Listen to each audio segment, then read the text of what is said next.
KaraokeBooks. A Connecticut Yankee in King Arthur's Court. Written by Mark Twain. Audiobook. Chapter 11. The Yankee in Search of Adventures. There never was such a country for wandering liars, and they were of both sexes. Hardly a month went by without one of these tramps arriving, and generally loaded with a tale about some princess or other wanting help to get her out of some faraway castle where she was held in captivity by a lawless scoundrel, usually a giant. Now you would think that the first thing the king would do after listening to such a novelette from an entire stranger, would be to ask for credentials, yes, and a pointer or two as to locality of castle, best route to it, and so on. But nobody ever thought of so simple and common sense a thing at that. No, everybody swallowed these people's lies whole, and never asked a question of any sort or about anything. Well, one day when I was not around, one of these people came along. It was a she-one, this time, and told a tale of the usual pattern. Her mistress was a captive in a vast and gloomy castle, along with 44 other young and beautiful girls, pretty much all of them princesses. They had been languishing in that cruel captivity for 26 years. The masters of the castle were 3 stupendous brothers, each with 4 arms and 1 eye. The eye in the center of the forehead, and as big as a fruit. Sort of fruit not mentioned, their usual slovenliness in statistics. Would you believe it? The king and the whole round table were in raptures over this preposterous opportunity for adventure. Every knight of the table jumped for the chance, and begged for it, but to their vexation and chagrin the king conferred it upon me, who had not asked for it at all. By an effort, I contained my joy when Clarence brought me the news. But he could not contain his. His mouth gushed delight and gratitude in a steady discharge, delight in my good fortune, gratitude to the king for this splendid mark of his favor for me. He could keep neither his legs nor his body still, but pirouetted about the place in an airy ecstasy of happiness. On my side, I could have cursed the kindness that conferred upon me this benefaction, but I kept my vexation under the surface for policy's sake, and did what I could to let on to be glad. Indeed, I said I was glad. And in a way it was true. I was as glad as a person as when he is scalped. Well, one must make the best of things, and not waste time with useless fretting, but get down to business and see what can be done. In all lies there is wheat among the chaff. I must get at the wheat in this case. So I sent for the girl and she came. She was a comely enough creature, and soft and modest, but, if signs went for anything, she didn't know as much as a lady's watch. I said, "My dear, have you been questioned as to particulars?" She said she hadn't. Well, I didn't expect you had, but I thought I would ask, to make sure. It's the way I've been raised. Now you mustn't take it unkindly if I remind you that as we don't know you, we must go a little slow. You may be all right, of course, and we'll hope that you are, but to take it for granted isn't business. You understand that. I'm obliged to ask you a few questions. Just answer up fair and square, and don't be afraid. Where do you live, when you are at home? In the land of Moder, fair sir. Land of Moder. I don't remember hearing of it before. Parents living? As to that, I know not if they be yet on live, sith it is many years that I have lain shut up in the castle. Your name, please? I hight the Demoiselle Alissande la Cartellois, and it please you. Do you know anybody here who can identify you?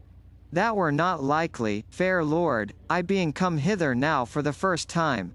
Have you brought any letters, any documents, any proofs that you are trustworthy and truthful? Of a surety, no, and wherefore should I? Have I not a tongue, and cannot I say all that myself? But your saying it, you know, and somebody else's saying it, is different. Different? How might that be? I fear me I do not understand. Don't understand? Land of, why, you see, why, great Scott, can't you understand a little thing like that? Can't you understand the difference between your, why do you look so innocent and idiotic? I? In truth I know not, but an it were the will of God.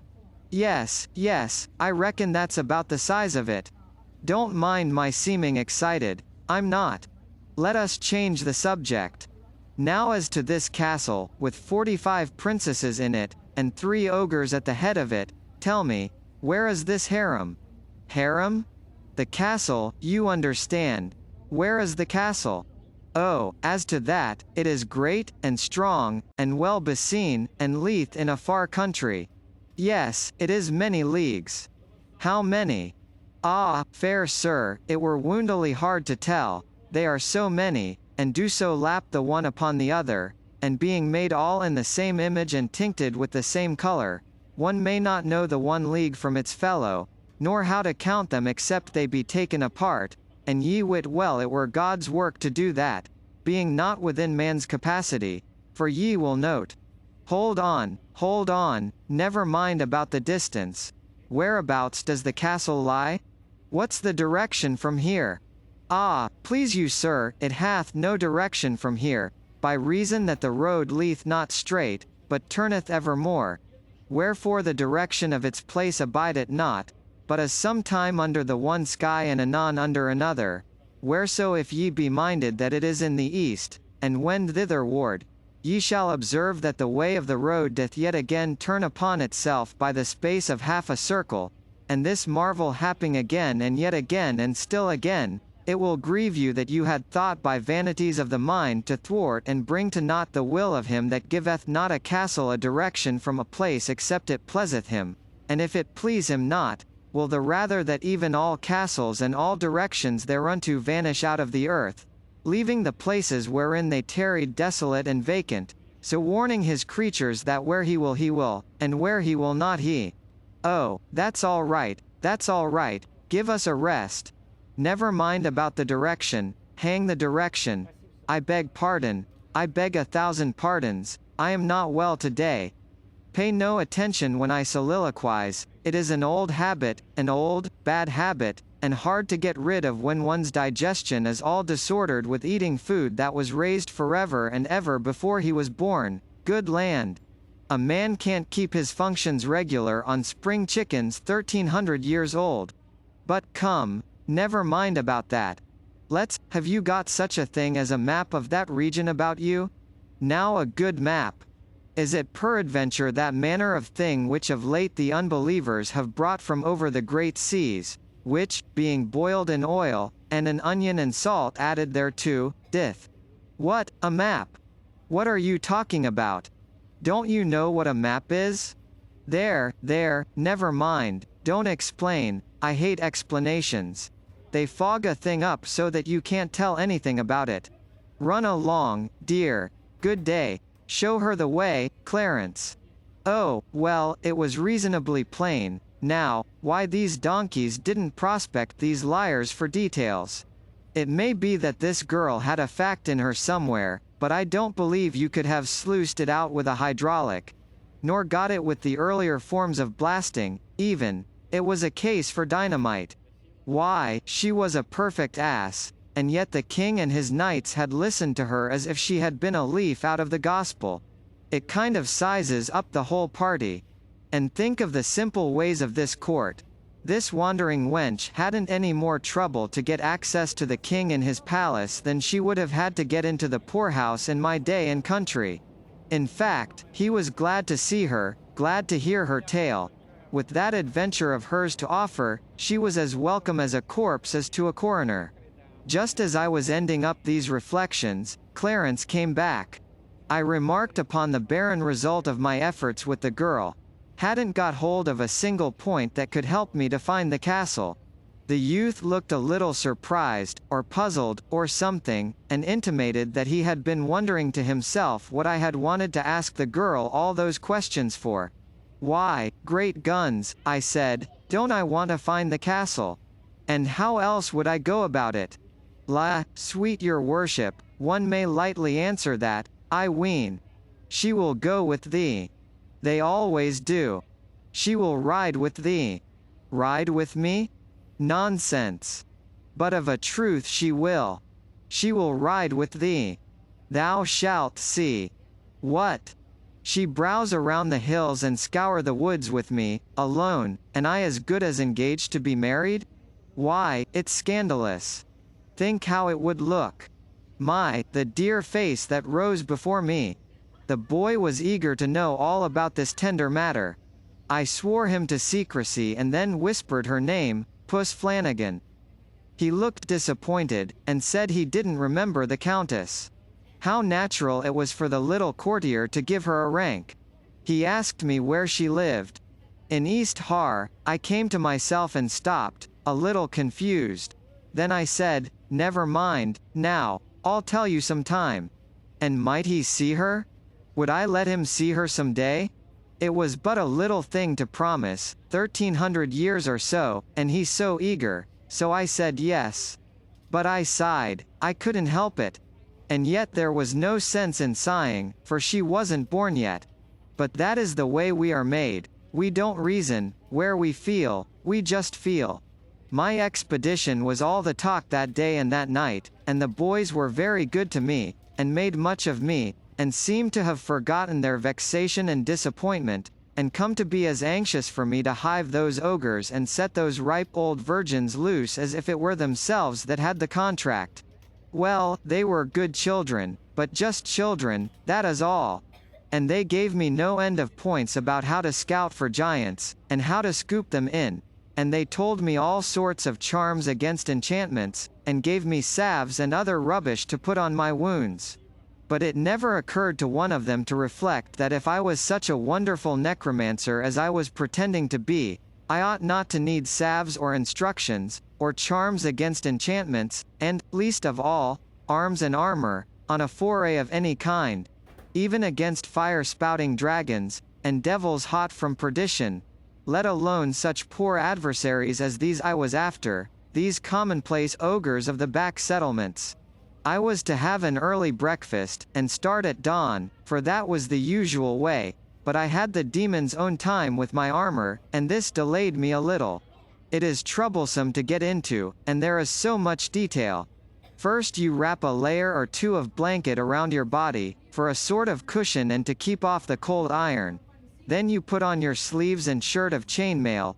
These are made of small steel links woven together, and they form a fabric so flexible that if you toss your shirt onto the floor, it slumps into a pile like a peck of wet fishnet. It is very heavy and is nearly the uncomfortablest material in the world for a night shirt, yet plenty used it for that, tax collectors, and reformers, and one-horse kings with a defective title, and those sorts of people. Then you put on your shoes, flat boats roofed over with interleaving bands of steel, and screw your clumsy spurs into the heels. Next you buckle your greaves on your legs, and your cuisses on your thighs. Then come your backplate and your breastplate, and you begin to feel crowded. Then you hitch onto the breastplate the half petticoat of broad overlapping bands of steel which hangs down in front but is scalloped out behind so you can sit down, and isn't any real improvement on an inverted coal scuttle, either for looks or for wear, or to wipe your hands on. Next you belt on your sword. Then you put your stovepipe joints onto your arms, your iron gauntlets onto your hands, your iron rat trap onto your head, with a rag of steel web hitched onto it to hang over the back of your neck, and there you are, snug as a candle in a candle mold. This is no time to dance. Well, a man that is packed away like that is a nut that isn't worth the cracking. There is so little of the meat, when you get down to it, by comparison with the shell. The boys helped me, or I never could have got in. Just as we finished, Sir Bedivere happened in, and I saw that as like as not I hadn't chosen the most convenient outfit for a long trip. How stately he looked, and tall and broad and grand. He had on his head a conical steel casque that only came down to his ears, and for visor had only a narrow steel bar that extended down to his upper lip and protected his nose. And all the rest of him, from neck to heel, was flexible chainmail, trousers and all. But pretty much all of him was hidden under his outside garment, which of course was of chainmail, as I said, and hung straight from his shoulders to his ankles. And from his middle to the bottom, both before and behind, was divided, so that he could ride and let the skirts hang down on each side. He was going grailing, and it was just the outfit for it, too. I would have given a good deal for that ulster, but it was too late now to be fooling around. The sun was just up, the king and the court were all on hand to see me off and wish me luck, so it wouldn't be etiquette for me to tarry. You don't get on your horse yourself. No, if you tried it you would get disappointed. They carry you out, just as they carry a sunstruck man to the drugstore, and put you on, and help get you to rights, and fix your feet in the stirrups, and all the while you do feel so strange and stuffy and like somebody else. Like somebody that has been married on a sudden, or struck by lightning, or something like that, and hasn't quite fetched around yet, and is sort of numb, and can't just get his bearings. Then they stood up the mast they called a spear, in its socket by my left foot, and I gripped it with my hand. Lastly they hung my shield around my neck, and I was all complete and ready to up anchor and get to sea. Everybody was as good to me as they could be, and a maid of honor gave me the stirrup cup her own self. There was nothing more to do now, but for that damsel to get up behind me on a pillion, which she did, and put an arm or so around me to hold on. And so we started, and everybody gave us a goodbye and waved their handkerchiefs or helmets.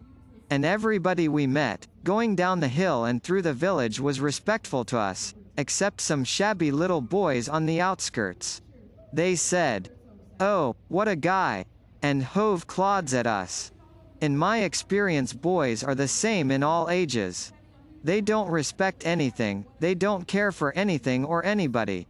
They say, "Go up, baldhead," to the prophet going his unoffending way in the grey of antiquity. They sass me in the holy gloom of the Middle Ages, and I had seen them act the same way in Buchanan's administration. I remember, because I was there and helped.